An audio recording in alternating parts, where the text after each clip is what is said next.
Now it's time to sample Honda's new entry-level sport bike, the CBR 125R.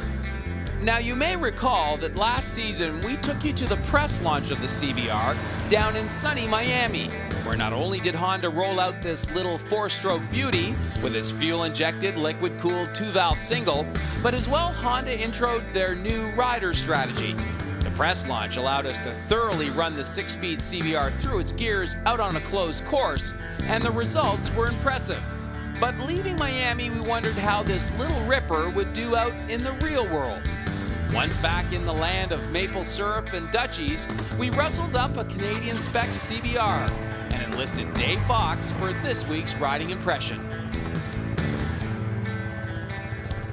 So Dave, you rolled up to Honda Canada recently and they pushed this out of the warehouse. What was your first impression when you saw it roll out? I've been reading about them and looking at them in magazines, but when I first saw it I thought, wow, is it ever small?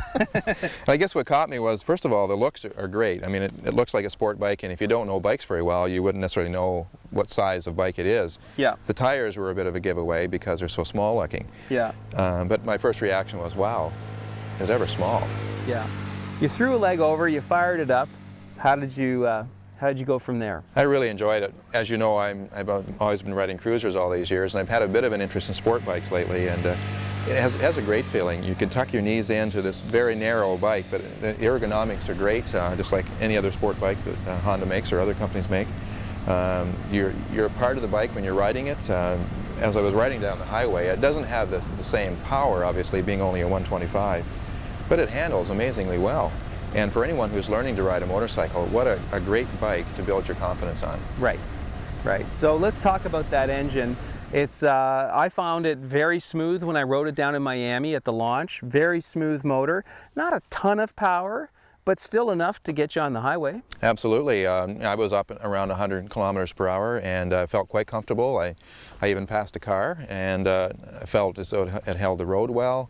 It wasn't really tingly to the feel. It's a 6-speed and you're right, the motor is smooth and it rides really well. So we know that it has enough power to keep a smile on your face. What about the brakes? Brakes are quite firm, lots of stopping power. Again, you don't have the same weight you would have in some bikes, but lots of stopping power, quite firm. Yeah. Now, you've gone on several times, even before we started rolling our cameras, about the clutch. You were just blown away by that, right? I use the expression like a hot knife through butter. It's just so amazing. You can take one finger and just move that clutch in and out so easily. And again, another reason, such a great confidence builder for someone just learning to ride a bike. Right. And it shifted 6 gears? Smooth as anything. Didn't miss a shift anytime. Has a great transmission, obviously, because you can go through the gears so easily. Right.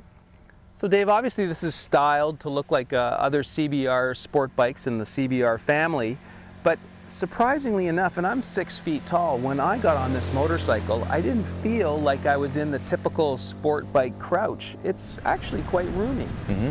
I could see that. Being shorter myself, I could see where there was lots of room between the knees and the handlebars. Very easy to turn, and a person shouldn't be cramped no matter how tall they are.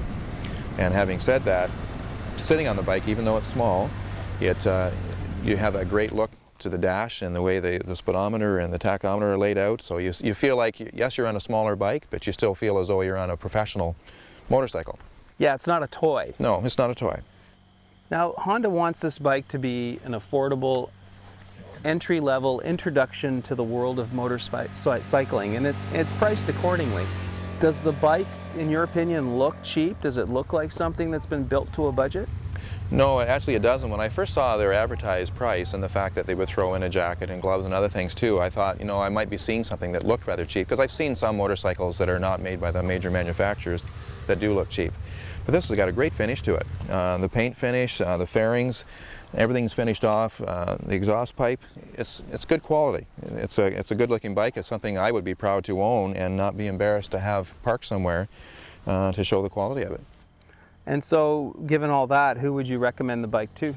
Definitely beginning riders, or someone who can afford to have a second bike and have it for fun. Like, if I was able to do that, I would do that. But I think it's perfect for a beginning rider who may not want a scooter because they may not like the scooter look.